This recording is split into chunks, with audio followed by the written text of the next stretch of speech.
Bom, a gente está aqui em mais um momento de conversa com um ex-aluno nosso, dessa vez trazendo um cara que a gente acabou criando uma amizade muito grande dentro da própria escola, que é José Olavo. José Olavo é de Areis e nesse exato momento a gente está no ambiente de trabalho dele, para que a gente possa bater um papo aqui específico sobre a época em que ele começou na escola, qual foi a influência que a escola teve dentro da vida dele, na família dele. Hoje o filho dele estuda com a gente lá, que é Arthur. Inclusive, Zé, ele disse que você é o cara mais rico de Areis. Não sei se isso é verdade, mas eu espero que seja, né? Você vai contar um pouco dessa história aí pra gente. Ainda não, já. Mas assim, a gente vai bater um papo hoje sobre essa influência que a escola teve na tua vida, sobre a influência que a escola teve dentro da tua família, dentro da família que eu falo, dos teus irmãos, dos teus primos, e o porquê de você ter escolhido, por exemplo, a escola para te ajudar, né, nessa luta que é a educação do teu filho. E aí, Zé, eu queria começar conversando sobre qual foi o ano que tu chegou lá. Acho que faz todo sentido você fazer um overview desse momento inicial, né, por que você acha que seus pais escolheram a escola? O que é que você teve na primeira visão de quando você chegou lá?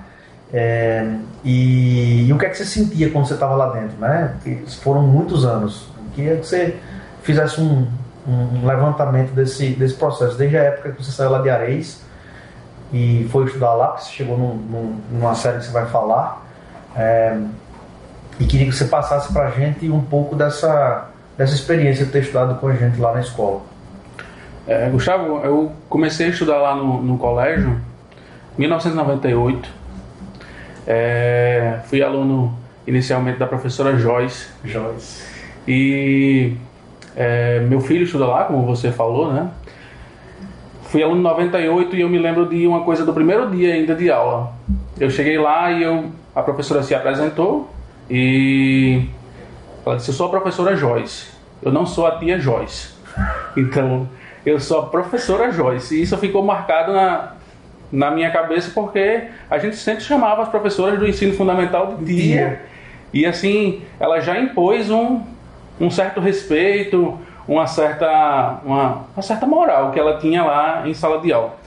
E aí encontrei com ela esses dias, enquanto eu fui na reunião de pais de Arthur, e estava relembrando disso. Passou isso para ela? Não passei isso para ela. Mas ela vai saber. Mas assim, 98, na segunda série do ensino fundamental, a antiga segunda série, hoje terceiro ano, né? E hoje eu sou muito grato, e eu sempre falo isso para todo mundo que eu conheço. Sou muito grato à escola por toda a educação prestada durante todo o tempo. Terminei o ensino médio lá em 2007. Tenho muitos amigos que foram formados lá na escola.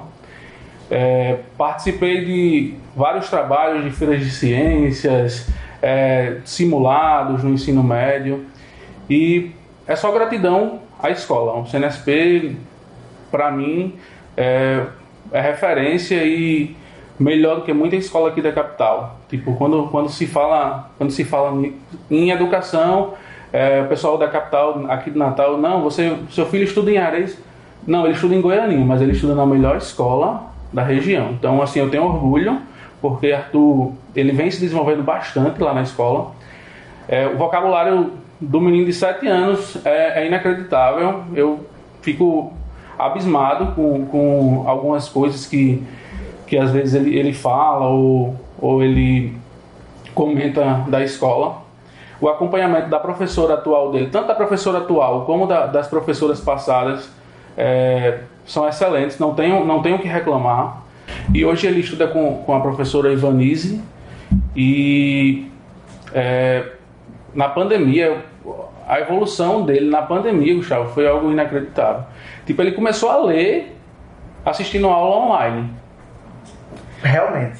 E aí, a minha esposa, ela é muito grata à professora Júlia, porque Sim. Foi ela que fez o processo de alfabetização dele. E vocês trataram o período da pandemia, a educação na pandemia, com maestria. Foi, tipo, inicialmente vocês precisaram se adaptar, a gente chegou a conversar, e aí a metodologia aplicada para mim foi satisfatória, e aí ele evoluiu bastante o ano passado, que para mim seria um ano perdido, não foi. Entendi. E esse ano eu vejo a evolução gradativa dele e é reflexo nas notas que ele vem tirando, e eu agradeço muito a professora Ivanise por esse apoio. Top. Zé, é óbvio que a gente acaba conversando bastante sobre os nossos filhos, e eu queria voltar só um ponto, porque assim, tanto você quanto seus irmãos também estavam na escola. Sim. E naquele teu período, e até hoje, a gente tem um reflexo muito grande de muita gente de Areias que sai todos os dias para estudar lá no CNSP. Sim. O que representa para a tua família, para os teus pais? Eu sei que o esforço é muito grande, porque tem transporte, né? Tem o deslocamento, e colocar uma criança numa van para sair de Areias para Goiânia, apesar de não ser muito distante, mas a gente está falando de criança. Sim. O que é que você sentia naquela época? Como é que foi? Acho que você foi o primeiro a entrar no colégio, depois vieram seus irmãos? Não. Eu tive primos que entraram primeiro que eu lá no colégio, e meus pais e meu avô, ele foi influenciado pelos meus tios que colocaram primeiro os filhos deles lá na escola. E o transporte, eu sempre digo também para quem me pergunta, a responsabilidade de quem faz o transporte Areias Goiânia, que hoje ainda permanece GESA, mesmo sim. Desde sempre. GESA tem uma responsabilidade grande. Quando tem algo de errado, GESA chega pra gente, conversa o que tá acontecendo na van. E assim, inicialmente a gente ia para a escola no Paraty, iam alguns alunos, depois GESA comprou um outro carro maior e a gente teve um conforto maior. Mas é bem tranquilo, essa questão da viagem, não vejo nenhum problema e vale a pena. Top. O outro ponto que eu sempre começo a discutir, você estava falando muito bem do desenvolvimento de Arthur. Eu acho que tem um ponto muito importante dentro dessa conversa. Você sempre foi um cara muito dedicado, assim, chegava a ter...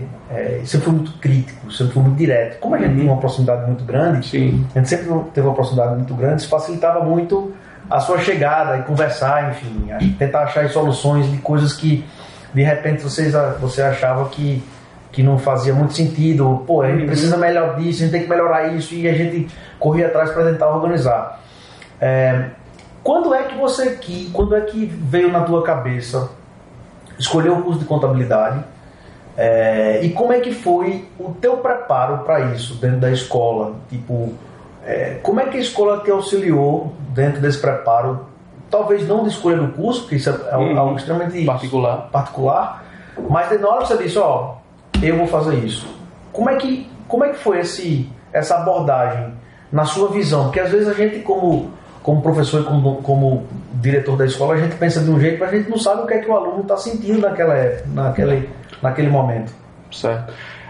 Eu lembro que no meu ensino fundamental e no ensino fundamental, não sei se chama assim, ensino fundamental 2, tipo do 5º ao 9º ano, acho que você não era bem presente na escola pelo fato de você também estar fazendo faculdade e tal. Mas eu lembro que em 2005, quando eu entrei na primeira série do ensino médio, você estava mais de dentro da escola. E aí foi a partir daí que começou a pensar melhor e de uma forma mais estruturada do vestibular, certo? E aí a gente começava a fazer já os simulados já no primeiro ano do ensino médio. Então, os simulados era igual ao vestibular. Existia a mistura dos alunos nas turmas, vários tipos de provas diferentes, era o cronômetro, tinha o tempo lá no quadro, me lembro bastante disso. E ao final de cada simulado tinha as colocações dos alunos para incentivar a gente a buscar chegar no topo cada vez mais. Então assim, eu lembro que comecei a pensar em entrar no ensino superior já no início do ensino médio, e o curso de contábeis se deu quando prestei o vestibular da Paraíba, que o vestibular da Paraíba era aquele seriado que fazia primeiro, segundo, terceiro ano. E já no primeiro ano eu já dizia, não, eu quero fazer ciências contábeis. E o pessoal da minha família dizia, acho que você é doido, não tem condições de você fazer ciências contábeis, isso não vai dar dinheiro, você não vai ter uma boa qualidade de vida, escolha um curso da área médica, você tem potencial para um curso melhor, vai fazer direito. E eu sempre tive muito a minha opinião, então a minha opinião ela sempre prevalece e claro, leva em consideração muita coisa que me herida, mas escolhi o curso de Ciências Contábeis, entrei na universidade, 2008, entrei na Universidade Federal e me formei em 2013, trabalho aqui nesse mesmo escritório desde 2010. Começou aqui como estagiário, no caso. Isso, comecei nível de estagiário e hoje tenho um nível de gerência e brevemente eu estou entrando na sociedade do escritório. Top. Isso é muito maluco, porque às vezes a gente que é do interior, e é uma coisa que a gente eu acho que a gente sempre discutia muito nas conversas, olha, não baixa a cabeça para nada. Pois é. Não é porque a gente é daqui do interior, de Areia, de Santo Antônio, de Canguaretama, de Tibau do Sul, da própria Goiânia, que a gente é menor ou não pode fazer nada melhor do que os caras fazem fora. Essa concepção a gente sempre teve. E é meio que surreal, porque quando a gente olha para um cara como você, é a materialização de tudo aquilo que a gente sempre conversava e que muitas vezes as pessoas dizem, bicho, você estava viajando na maionese, como é que os alunos vão começar a fazer simulado desde o primeiro série do ensino médio? E naquela época, né? Há muito tempo, né? Então, acho que foi num período, inclusive, que a gente montou uma estratégia de que o ensino médio passava a ser 3 anos em 2. Então, a gente compilava a primeira... O conteúdo do primeira e segunda série e terceiro ano era revisão para o vestibular, eu lembro. Exatamente. Então, foi outro período que foi muita loucura, que muita gente dizia, não vai dar certo, os alunos não vão acompanhar. Enfim, foi muita coisa que, quando a gente vê tudo que aconteceu contigo, que você é um dos exemplos que a gente tem, né, que a gente está conversando, é a materialização de tudo que a gente pensava e olhar para trás e pô, tudo que a gente pensou, teve muita coisa que a gente fez que a gente pensou melhorar, né? Sim. Não existe nada que seja perfeito no mundo, até porque não faz sentido pensar que tudo vai ser perfeito. Até mesmo a forma como o vestibular deixou de existir, né, passou a ser o Enem, vocês precisaram se adaptar de uma forma bem repentina, muito rápida também. E não é fácil, não. Eu queria que você conversasse um pouco sobre... eu já entendi que a tua preparação para a tua faculdade foi muito importante, mas o que é que dentro da escola teve alguma coisa que você diz assim, caramba, quando eu participava desse evento, isso me deu mais... me deixou mais fácil de me relacionar com as pessoas. Você é um cara que, apesar, muitas vezes o contador tem dificuldade de se relacionar com as pessoas, porque muitas vezes a contabilidade é um trabalho back-office. Isso. Então, às vezes, o contador ele tem dificuldade de conversar com as pessoas, de expor sentimentos, enfim, de vender, né? Porque se vende um serviço. Teve algo na escola que potencializou isso, porque eu sei que você sempre foi um cara comunicativo, né? Talvez até por isso as pessoas tenham dito assim, por que você vai fazer contabilidade, né? Mas sim, eu queria saber se dentro da escola teve algo que te impulsionou nesse aspecto, alguma coisa que a gente fazia lá de forma mesmo que esporádica, que te auxiliou nesse processo de melhorar essa comunicação, de melhorar ser um cara mais espontâneo, enfim. É bom você tocar nesse assunto, inclusive aqui no escritório eu exerço um papel que é de sucesso do cliente. Então, a parte de relacionamento, eu sou responsável por essa parte aqui no escritório. Então, eu sempre tive muita facilidade de me comunicar, de apresentar trabalhos. Eu nunca tive receio ou vergonha, sempre tive muita facilidade.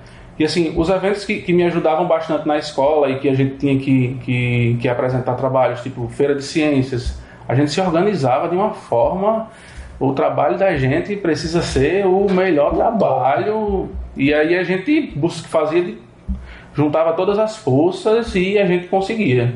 Muitas vezes eu liderava a equipe, ou tinha outras pessoas também que lideravam junto comigo, e a gente queria apresentar o trabalho que tivesse... mais perfeito. Um trabalho que tivesse... E também que não fosse um mero trabalho, que a sociedade ela pudesse também se espelhar no nosso trabalho e que a gente pudesse ser referência.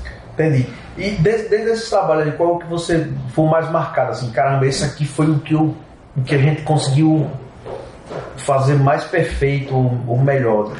Eu lembro que teve o trabalho da terceira série, que a gente fez uma crítica social bem pesada.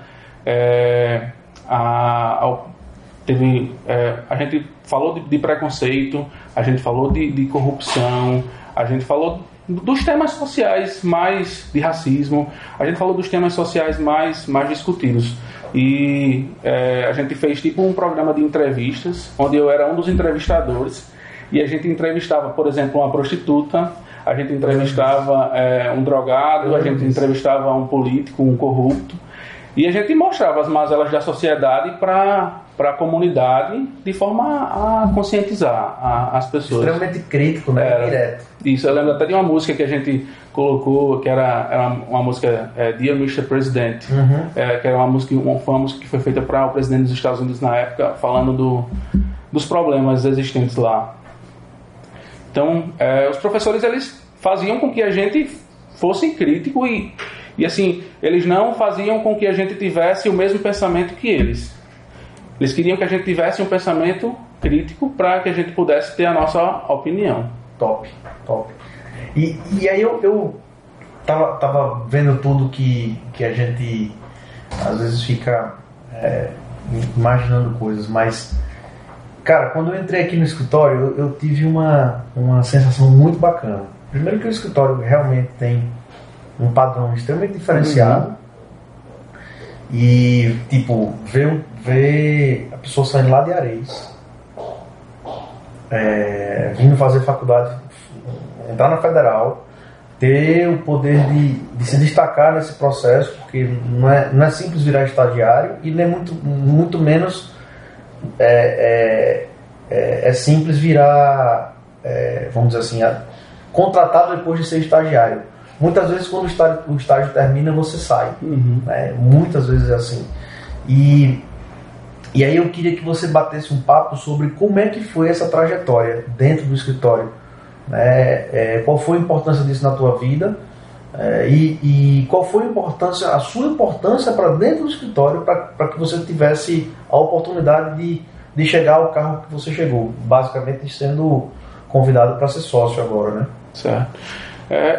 Eu entrei aqui em 2010, eu estava no quarto período da faculdade, do curso de contábeis, e quando eu entrei aqui no escritório, eu sempre tive muita facilidade de me relacionar com as pessoas, então nunca tive problemas de relações pessoais, isso me ajudou bastante, eu trabalho em equipe, e assim, eu também digo que o que me ajudou também, a minha base, ela me ajuda muito, porque você precisa ter uma base. Não é uma base de faculdade, não. Você precisa ter uma base de conhecimento que você possa chegar e conversar com a outra pessoa, você ter conteúdo para se relacionar. Então, fui crescendo na empresa, mostrando meu serviço, minha pontualidade, minhas entregas eram sempre boas. Fui crescendo na empresa. Tornei coordenador, me tornei supervisor, me tornei gerente. E hoje o escritório, ele está com mais de 700 clientes. A gente administra aqui em Natal 700 empresas, e em Recife a gente também está com mais 600 clientes também. A gente processa folha de pagamento, a gente processa demonstrações contábeis, a gente apura impostos, e o escritório, ele não é aquele escritório que volta para a parte de apenas calcular impostos. A gente volta para a definição da contabilidade mesmo, que é fornecer informações para que os sócios, as empresas, elas tomem decisão. Então, assim, a minha base me ajudou muito. Claro que a faculdade, ela também me mostrou vários caminhos para trilhar a minha profissão. E se a gente fosse conversar sobre um conselho que você dá ao cara que é lá da região, da gente, tá por ali e às vezes o cara tá meio duvidoso do que fazer, como fazer,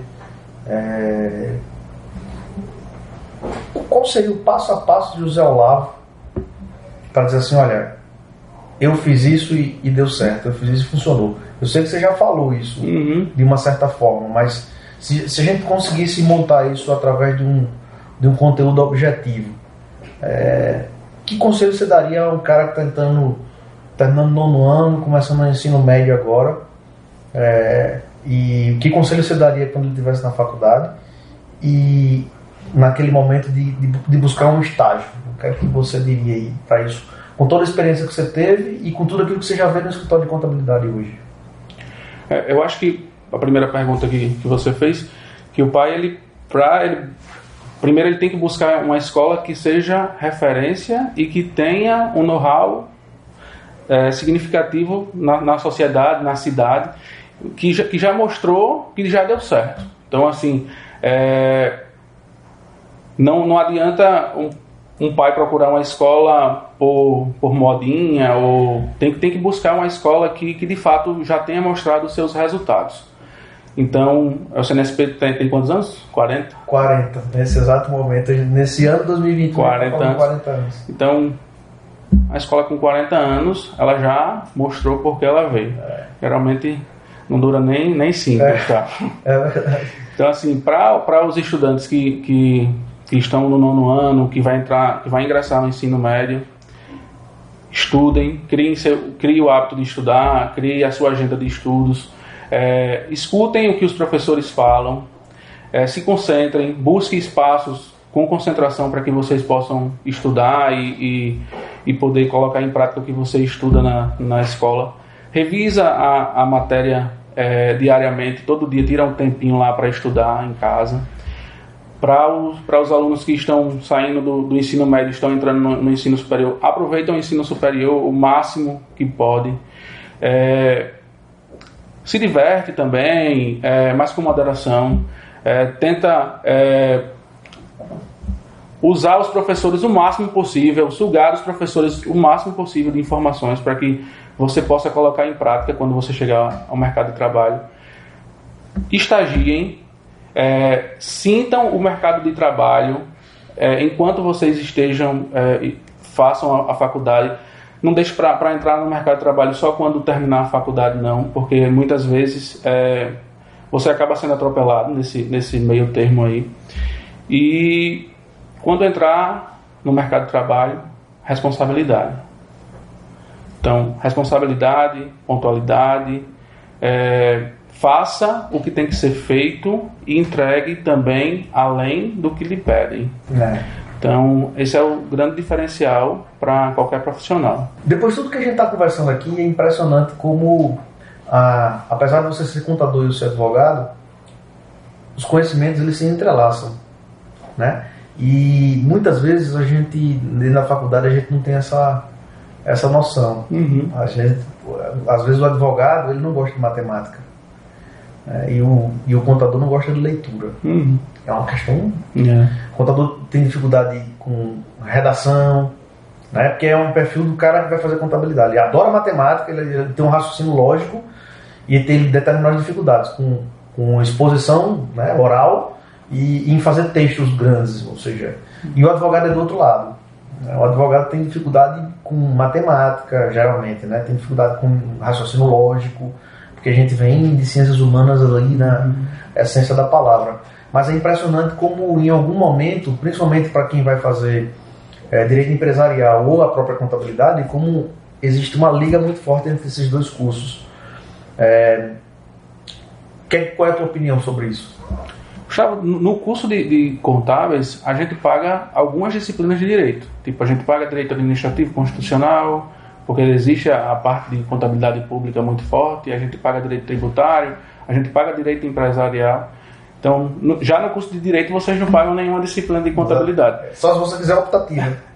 Aí você paga. Mas, então assim, a gente, por mais que a gente não tenha que geralmente o contador ele não tem esse hábito de verificar a legislação, a gente precisa, o contador, o profissional contábil atualizado e o profissional contábil moderno, ele precisa se atentar à legislação, porque todo dia a gente tem uma porrada de legislação que a gente precisa estar revendo e estar colocando em prática aqui no escritório.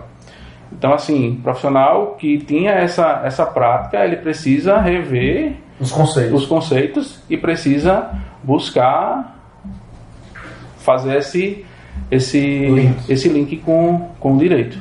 Então, velho, eu estou impressionado positivamente com tudo que aconteceu na tua vida. De uma certa forma, eu sempre soube que você seria um cara de sucesso. Nunca passou pela minha cabeça que isso não aconteceria, por tudo aquilo que a gente vivenciava dentro da escola. E caramba, é muito bom ver um ex-aluno nosso, filho da nossa região, tendo um sucesso como você tem conseguido com a idade que você tem hoje. Assim, queria parabenizar de verdade isso e dizer que pra gente é uma honra ter teu filho hoje estudando com a gente lá na escola, e agradecer bastante a tua família inteira por toda a oportunidade que nós tivemos como escola em participar um pouco da educação de vocês, né? Porque a gente nunca pode deixar de mencionar que a educação ela é como a gente estava discutindo direito e contabilidade, eles acabam se entrelaçando entre o que você faz na escola e o que você tem em casa, né? Então, assim, tem que ter uma relação muito forte dentro desse processo. E eu queria agradecer pela tua abertura de nos deixar entrar aqui no teu ambiente de trabalho, falar um pouco sobre a tua vida, abrir um pouco aqui sobre tudo que você passou para chegar até aqui. Gustavo, eu que agradeço pela oportunidade de estar aqui. Para mim é motivo de muita alegria poder compartilhar com todo mundo aí a minha satisfação de ter feito parte da família CNSP. Tenho muitos amigos formados lá lá no colégio. Tenho muita gratidão aos professores, aos profissionais, ao pessoal da limpeza, porteiro, direção, secretaria. Então, fez parte da minha vida de uma forma que brilhante. O CNSP fez parte da minha vida, até chega a me emocionar, porque a escola fez muito por mim, pela minha vida, pela minha família, e a minha vida profissional é reflexo da minha base. Então, só gratidão. Queria agradecer a todos os professores que me acompanhou durante todo esse processo, desde a segunda série até ao ensino médio. Todos contribuíram de alguma forma para que hoje eu me tornasse esse profissional.